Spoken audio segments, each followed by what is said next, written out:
ആലപ്പുഴയിൽ മദ്യലഹരിയിൽ ഹോട്ടലിന്റെ ചില്ലുവാതിലുകൾ അടിച്ചു തകർത്തോടി രക്ഷപ്പെടാൻ ശ്രമിച്ച വിദേശ വിനോദസഞ്ചാരി നാട്ടുകാർ പിടികൂടി പോലീസിലേൽപ്പിച്ചു. UK സ്വദേശി ജാക്ക് ബ്ലോക്ക് ബേണാണ് പോലീസ് പിടിയിലായത്.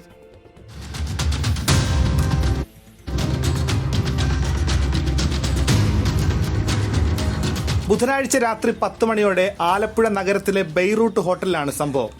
ചൊവ്വാഴ്ച രാത്രി ഇയാളുടെ മൊബൈൽ ഫോൺ നഷ്ടപ്പെട്ടിരുന്നു. ബെയ്റൂട്ട് ഹോട്ടലിലെ ജീവനക്കാരനാണ് റോഡിൽ കിടന്ന് ഫോൺ ലഭിച്ചത്.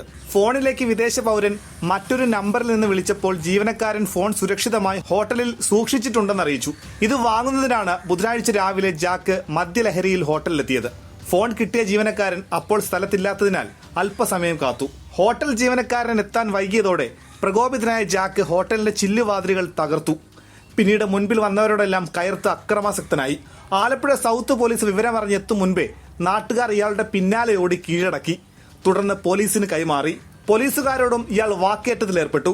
7 ദിവസമായി ഇയാൾ ആലപ്പുഴയിൽ വന്നിട്ട് ഓരോ ദിവസവും ഓരോ പ്രശ്നങ്ങളായിരുന്നു എന്ന് പോലീസ് പറഞ്ഞു. ചില്ലുവാതിൽ തകർത്തതിന് 15,000 രൂപ വാങ്ങി ഇയാളെ വിട്ടയച്ചു. ഇയാളുടെ പേരിൽ കേസെടുത്തിട്ടില്ല. ജാക്ക് പിന്നീട് ഗോവയ്ക്ക് പോയെന്ന് പോലീസ് അറിയിച്ചു. 24 ആലപ്പുഴ.